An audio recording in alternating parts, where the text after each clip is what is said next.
Buenas tardes. Como probablemente ya lo hayan adivinado, no estoy ni en casa ni en mi oficina. No estoy en Los Ángeles, estoy en Tokio, que está en Japón. Estoy con dos nietos, con quienes vinimos aquí por 10 días en este viaje, antes de que ellos regresen a la escuela para seguir estudiando. Entonces volamos unas 11 horas desde Los Ángeles hasta Tokio. Y durante ese tiempo pasaron muchas cosas. El teléfono está encendido y el internet funciona, así que quise comentar sobre estos sucesos. Este es nuestro hotel, donde vamos a quedarnos los primeros 4 días. Después iremos a lugares como Kioto, Asaki, Fuji y otros similares. Bueno, está bien, vamos a empezar.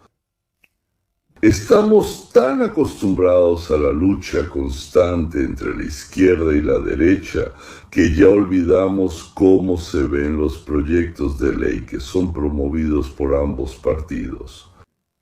En medio de la constante y continua guerra entre el demócrata y Trump, de repente en el Congreso empezaron a discutirse proyectos conjuntos bipartidistas. O llamémoslos proyectos apartidistas. Surgieron dos y luego creó uno más. Ya son 3 proyectos que están relacionados con China, que son, digamos, la unión de demócratas moderados, que no son tan locos, ni globalistas, ni comunistas, y prácticamente todo el espectro del Partido Republicano los apoya. Naturalmente, también entre los republicanos hay algunos fanáticos que de un lado gritan demasiado y del otro gritan muy poco. Bueno, como de costumbre. Sí, aclaro, este no es el primer proyecto de este tipo, porque hace poco Leslie Graham junto con el senador Blumenthal prepararon un proyecto en el que participaron 85, ahora ya dicen que 86 se unieron, es decir, 86 senadores de 100. Eso es prácticamente inaudito. Y el proyecto de ley sobre las multas a los países y empresas que ayudan a Rusia a destruir Ucrania.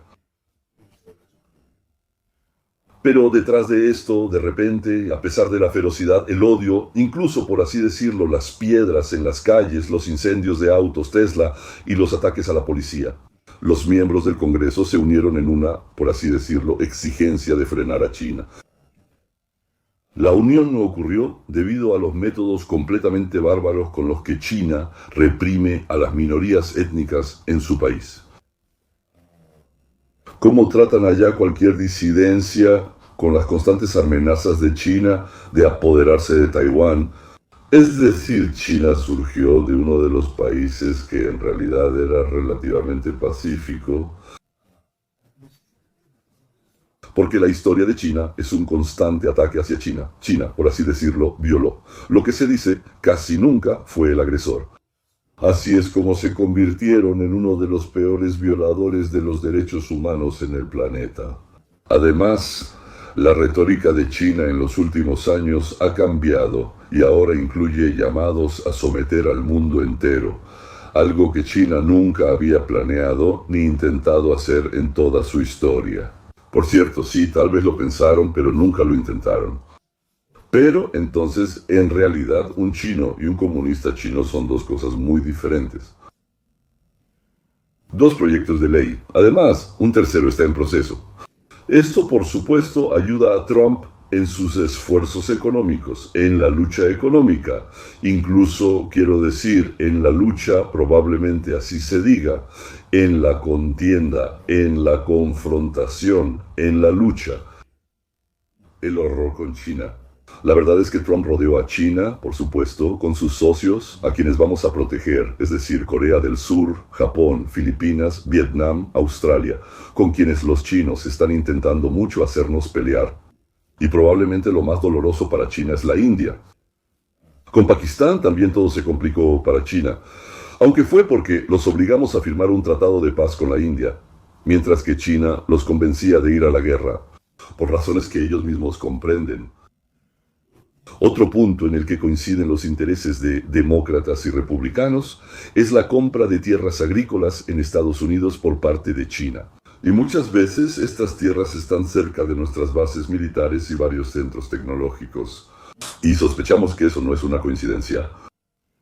China lleva a cabo activamente labores de inteligencia, lo que nosotros llamamos espionaje, incluyendo el robo de tecnología, ciberataques a infraestructuras, monitoreo de investigaciones en universidades, instituciones científicas y cosas por el estilo. Sospecho que actuamos igual. El 12 de agosto Trump fijó como el día de la decisión. Y nosotros podemos llegar a un acuerdo. ¿O debemos ignorar la posición de China, imponer nuestros propios aranceles y sanciones? Por ahora estamos esperando 90 días. Esos 90 días terminan el 12 de agosto. Durante estos 90 días hemos reducido nuestros aranceles. Bueno, ahí es mucho, de 135 a 30%, y China redujo sus aranceles, los que anunció, de 125 a 10%. Este periodo finaliza el 12 de agosto. Sin embargo, a varios productos chinos se les han impuesto aranceles especiales. Por ejemplo, los autos eléctricos. Sabemos que hay una enorme subvención para ellos. Por eso, digamos 100% en general, los paneles solares y los chips chinos, 50% cada uno, entre otras cosas similares. Estados Unidos ha suavizado por ahora el control de exportaciones para el comercio con China. Permitieron exportar desde nosotros y exportar hacia ellos. Los chips con inteligencia artificial, también conocidos como chips de inteligencia artificial, lo que en realidad fue muy doloroso para China. El intento de China de chantajear a Estados Unidos con metales de tierras raras. Bueno, claro que existe seriamente, pero con cada día, por así decirlo, el peligro de esto disminuye. Porque, en primer lugar, llegamos a un acuerdo con el Congo cuando firmamos el Tratado de Paz. Ahí ayudamos, yo habría llegado a un acuerdo con ellos. Ellos llevaban 30 años en guerra con Ruanda. Se llama DA. En el Congo. Creo que en el Congo hay toda la gama de minerales que necesitamos. En Ucrania también hay varios minerales que necesitamos.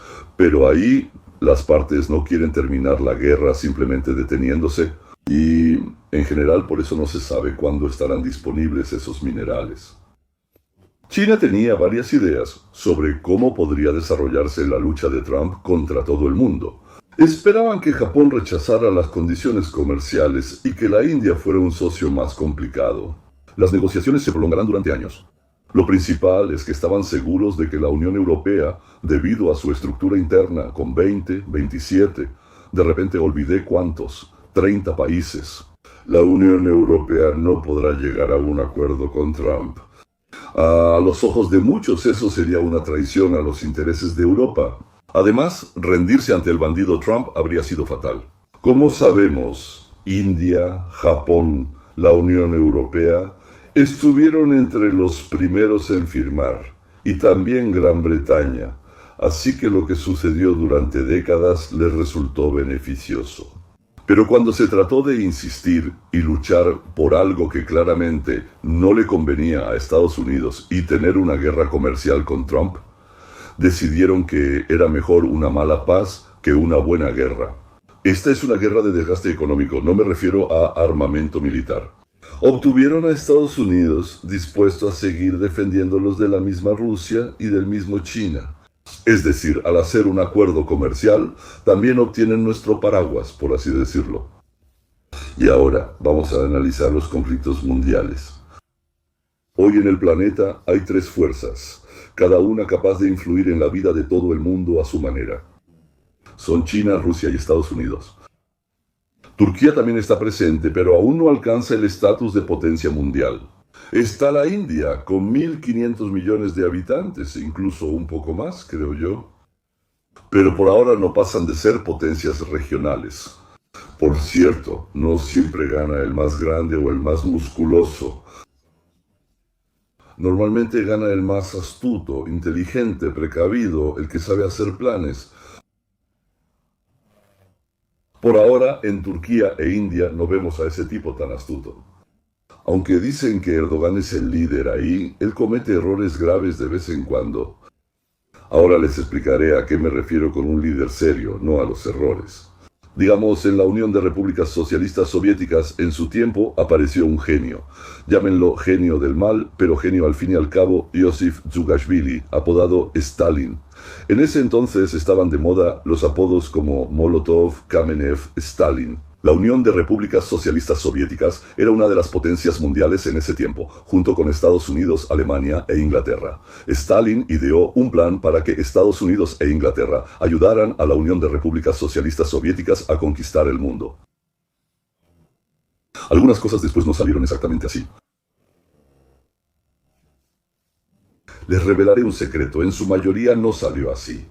De repente, la bomba atómica apareció en manos de América y demostró su funcionamiento. Pero todavía hay que llegar a eso. Hablemos primero de las cosas anteriores. Entonces, el plan de Stalin tenía una tarea simple: conquistar toda Europa. Y después, como se dice, ya veremos. Pero entrar a Europa, introducir tropas. Sí, llevar tropas a Europa significaba una confrontación con Inglaterra y con Estados Unidos. ¿Y entonces qué se podía hacer? Aquí es donde la genialidad de Stalin salió a relucir. Primero, se le ocurrió crear a un líder fanático en alguno de los grandes países europeos, y Alemania resultó ser el mejor candidato. ¿Por qué? Porque ahí había un polvorín. A la gente no le gustaba nada lo que estaba pasando después de la Primera Guerra Mundial. En Alemania, que después de la Primera Guerra Mundial se rindió, y los vencedores de la Entente prohibieron construir un ejército, prohibieron el acceso al mar y cortaron la posibilidad de enriquecerse a través de las colonias. Y la población, sufriendo por esto y además incitada por varios, actores políticos, quería revancha. ¿Han oído eso? Sí, los revanchistas. Entonces, aquí tienes. Entonces, en el país de Alemania se formaron tres bloques: demócratas cristianos, comunistas y socialistas de tendencia nacionalista. Ellos eran estos nazis, socialistas nacionales, eran muy agresivos, exigían revancha. Y entonces buscar la verdad con el puño como de costumbre.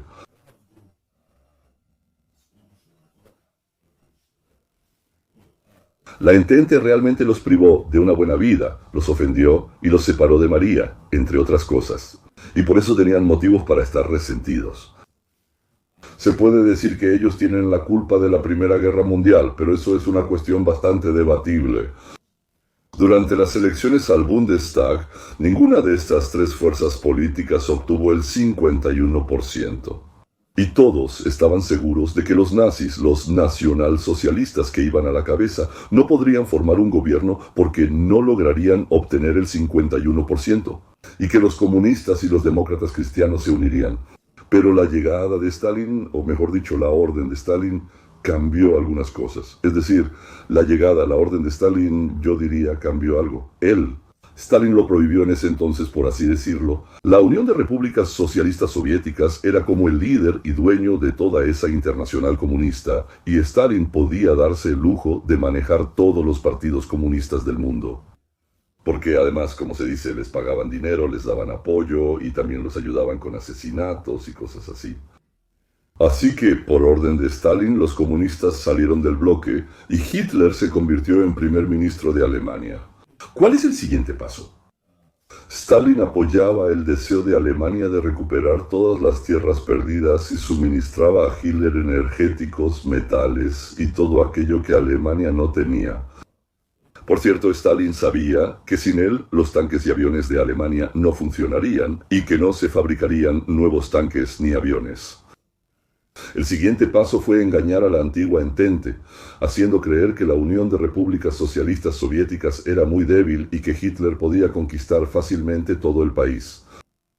Se organizó un espectáculo llamado el fiasco finlandés, donde los soldados soviéticos desarmados se exponían a las balas de los finlandeses y creaban la impresión de que la Unión de Repúblicas Socialistas Soviéticas era débil, que no tenía suficiente armamento ni soldados entrenados. Estados Unidos y Inglaterra se asustaron de verdad, por cierto, se asustaron mucho, porque para ellos era totalmente inaceptable que Hitler conquistara la Unión de Repúblicas Socialistas Soviéticas y obtuviera recursos energéticos y soldados de Siberia. Y Occidente empezó a cortejar a Stalin de todas las formas posibles para que la Unión de Repúblicas Socialistas Soviéticas entrara en guerra contra Alemania. Stalin preparó 2 millones de soldados, de los cuales 1 millón eran precisamente estos listos para el trabajo y la defensa jóvenes. Listos para el trabajo y la defensa significa listos para el trabajo y la defensa, principalmente para la defensa. Los jóvenes aprendieron a disparar, saltar en paracaídas, cavar trincheras, ir al ataque, entre otras cosas. Y creó una enorme cantidad de armamento, pero lo hacía en silencio y en fábricas de las que Occidente no sabía absolutamente nada.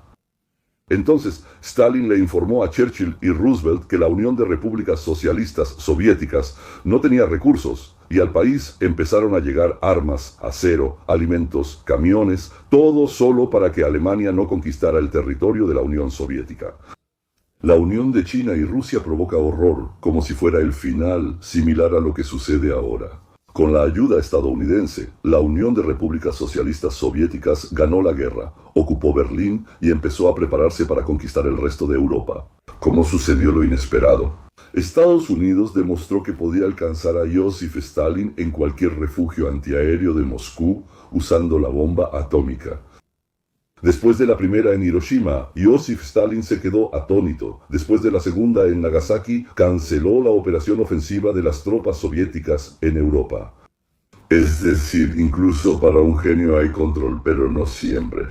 Sin duda, Genghis Khan, Shan Attila y Napoleón fueron genios. En otra área, ahí están Arquímedes, Aristóteles, Galileo, Einstein y, probablemente, la persona más importante para el desarrollo de nuestra civilización llamada Isaac Newton. Todos ellos fueron genios. Increíblemente afortunados, damas y caballeros, así de increíblemente afortunados, como solían decir en mi juventud en la ciudad de Leningrado por el boleto del tranvía. Tuvimos la suerte de tener a un genio como presidente, pero tuvimos el doble de suerte. Él no aspira a ser emperador del mundo, sino el mejor presidente en la historia de los Estados Unidos. Bueno, te digo, tuvimos suerte. A Donald J. no le agrada cuando la gente se mata entre sí. No le gusta, pero desconozco la razón. Teóricamente a los políticos normalmente no les importa, pero a él por alguna razón no le gusta. Por eso empezó a implementar nuevas reglas para resolver conflictos. No con piedras y garrotes como desde Caín y Abel hasta nuestros días, sino con presiones económicas. Entonces, si matas gente, no te dejaré entrar al mercado de Estados Unidos, o sea, a nuestro mercado. Y de repente, India y Pakistán dejaron de pelear. Congo y Tailandia dejaron de pelear con Camboya. Porque una persona en algún Washington dijo que si seguían peleando no los dejaría entrar a los mercados de Estados Unidos. Es una tontería, ¿no? Despertaron sudando frío tras su mensaje. Papá Donaldo cortará la rama donde todos están sentados. Entonces dijeron, no es así, ya queremos disparar, pero también podemos no disparar. Fueron los que fabrican y venden armas quienes nos incitaron. Si no nos permiten acercarnos al pastel más grande, no pelearemos. ¿Y qué clase de castigo tan extraño es ese? O sea, no dejarnos entrar al mercado de Estados Unidos. ¿Y qué? En Estados Unidos vive el 4% de la población mundial. No es para tanto. Es muy sencillo. No importa lo que digan los envidiosos, que Estados Unidos no produce nada, que en Estados Unidos no hay buenos productos y cosas así. ¿Saben que no miente? La estadística. Puede presentarse de diferentes formas, pero no miente. El 4% de la población mundial vive en los Estados Unidos de América.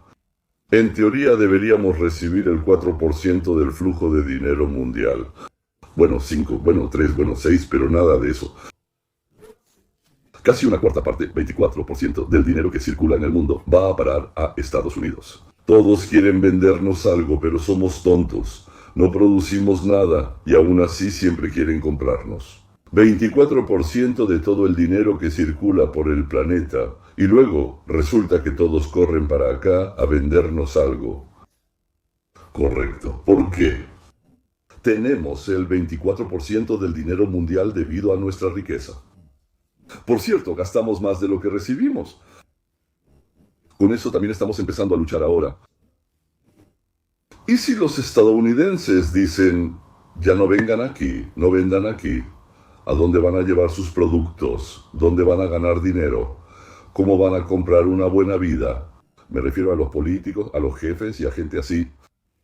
Pero vas a decir que en China vive 5 veces más gente. Sí, vive más gente que en Estados Unidos. China es un mercado 5 veces más grande en población.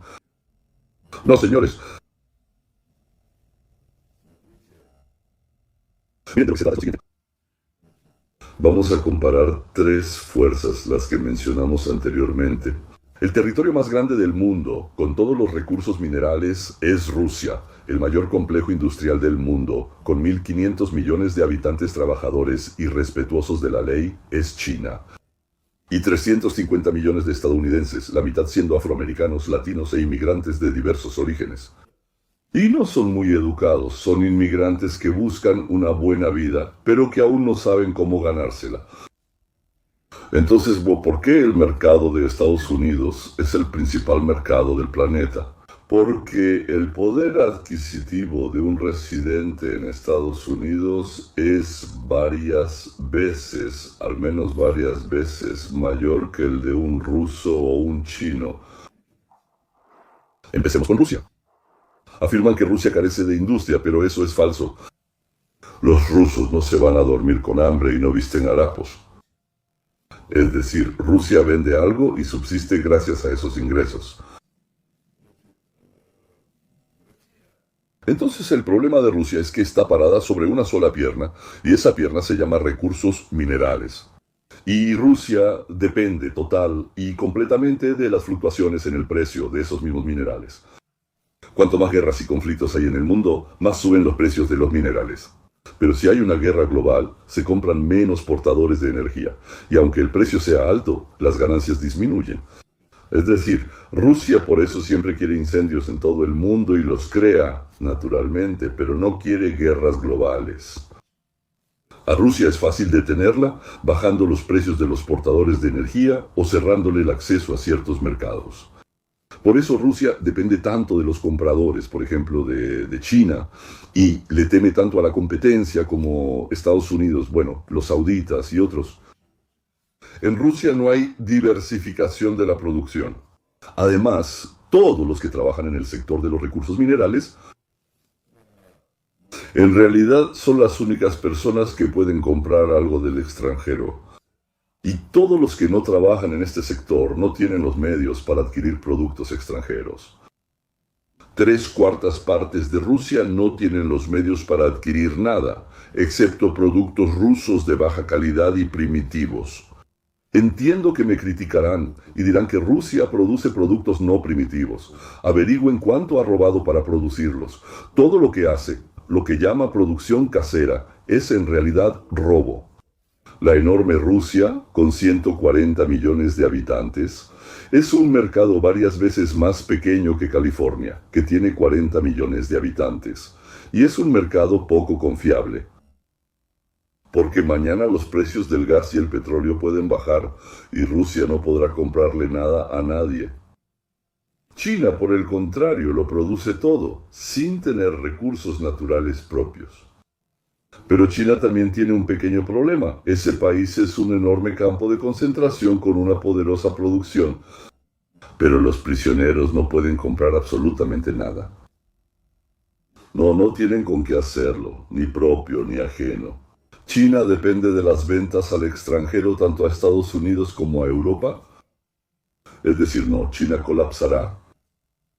Él también está parado en una sola pierna en algo nuevo más que Rusia. Sí, tal vez está un poco mejor posicionado que Rusia, pero el principio es el mismo. Solo se desarrolla lo que le conviene a la dirigencia del Estado.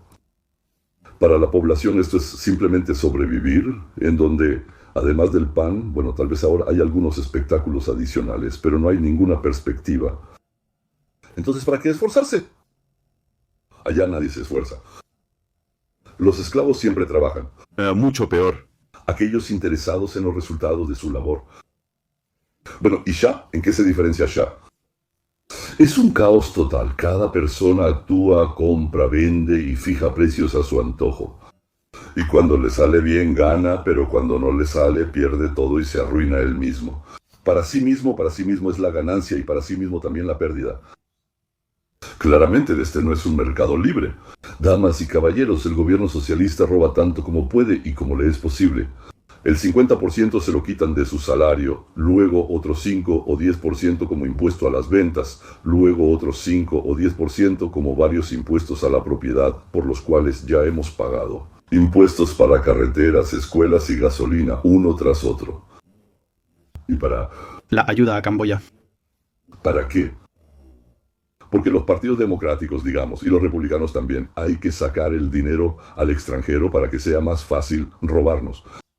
Pero sabiendo esto, incluso así, entregando de la mitad hasta el 70% de nuestras ganancias a un tío hambriento y codicioso que se llama Estados Unidos, o el Congreso, o el gobierno, nos las arreglamos para producir todo en cantidades increíbles, de una calidad impresionante y a un precio moderado. Y tanto que el 24% de todo el flujo de dinero del planeta viene corriendo hacia nosotros para comprarnos esto. Nadie los obliga, nadie les pone, por así decirlo, una pistola en la cabeza. Para poder socavar nuestra economía, los de afuera solo pueden hacer eso, nada más. Podemos destruirlo solo desde adentro. Eso es de hecho lo que Obama, Hillary, Biden y los suyos hicieron. La gestión centralizada siempre lleva al colapso económico, quizá no a propósito, pero inevitablemente, damas y caballeros. Y ahora, al frente de Estados Unidos, hay un genio que se ha propuesto devolver la libertad y el libre mercado a Estados Unidos. Lo que hará que el país sea increíblemente rico, mucho menos criminal y verdaderamente creativo. Entiendo, suena inesperado, ¿no? El asunto es que lo que ya se vislumbra en los contornos de nuestro futuro señor, y después de 6 meses del gobierno de Trump, esto ya empezó a notarse. Es una explosión. Una explosión de creatividad, una explosión de creatividad, una explosión de experimentos, de nuevas tecnologías, de logros increíbles que ayer ni siquiera se podían soñar.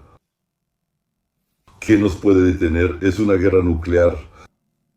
Y Trump le enseña al mundo cómo se pueden resolver disputas y problemas sin agitar las armas y sin involucrar a la población. En trance. Ofensa, odio, deseo de castigar a alguien terriblemente malo que también está alimentado en su país, en su gobierno, con odio y resentimiento. Trump nos enseña como a niños pequeños, como a tontos atrapados en su etapa de lagarto. Aunque por la edad ya hace tiempo que deberíamos pasar a los grados superiores de la escuela o a la universidad. Nuestra física avanzó y creó medios para destruir a toda la población del planeta, pero nuestra conciencia social se quedó al nivel del hombre de las cavernas. En su momento, Marx y luego Lenin crearon un modelo de Estado llamado comunofascismo, mientras que Thomas Paine, Jefferson, Franklin, Adams y otros crearon un modelo de sociedad semilibre con un mercado semilibre. Y como resultado, Estados Unidos y Europa Occidental surgieron en la forma en que existen ahora. Y ahora, entonces, después de que Andrew Joseph Galambus hizo sus descubrimientos, y por así decirlo en cuanto a importancia, desde mi punto de vista, esto no es menos que Marx, no es menos que Thomas Paine. No digo que Marx sea bueno, ya he dicho que los genios pueden ser malvados y demás, pero siguen siendo genios. Entonces, después de que Andrew Joseph Galambus creó el modelo teórico, y Trump no sé si él sabe sobre Galambus o no, pero está construyendo un estado no de capitalismo parcial, sino de capitalismo completo, mientras intenta al mismo tiempo detener a los niños que se han pasado de la raya para que no cometan un suicidio nuclear o algo así, para que dejen de jugar con cerillos. No sé si logré transmitirles, señores, que estamos presenciando algo completamente extraordinario. Esto no es una lucha por la primacía del estilo de vida estadounidense o por la superioridad económica. Es una verdadera remodelación del mundo, una remodelación de la conciencia mundial. La conciencia siempre comienza con el pensamiento, seguido de la palabra y finalmente, como se dice, con la acción. Es decir, lo que para los alemanes fue Karl Marx en Alemania, para los británicos Thomas Paine en Estados Unidos, y ahora un giro absoluto de esto para los estadounidenses, de pies a cabeza con Donald Trump. Este es un cambio absolutamente trascendental en el enfoque de la convivencia de las personas, los estados, los grupos, las sociedades y cosas por el estilo. Ahora mismo, damas y caballeros, lo noten o no, el mundo está cambiando y este cambio permanecerá por siglos. Y va a determinar el curso de la historia de nuestra civilización. Tengo mucha esperanza de que a Trump le salga bien. No solo terminar su mandato, sino también poner en el siguiente periodo a alguien que continúe su labor. Porque me temo que 2 o 3 años más no serán suficientes. ¿Por qué dije 2? Porque después empiezan las elecciones presidenciales y ahí todo se vuelve muy complicado. Pero tengo mucha esperanza de que en los próximos 7 años podamos no solo corregir los errores y tapar los huecos que dejaron los Clinton, Obama, Biden y otros similares, sino también girar las ruedas de la historia, las manecillas de la historia, no sé cómo decirlo con más precisión, porque ya ahora se ve en qué dirección hemos ido y es sorprendente, inesperado e impresionante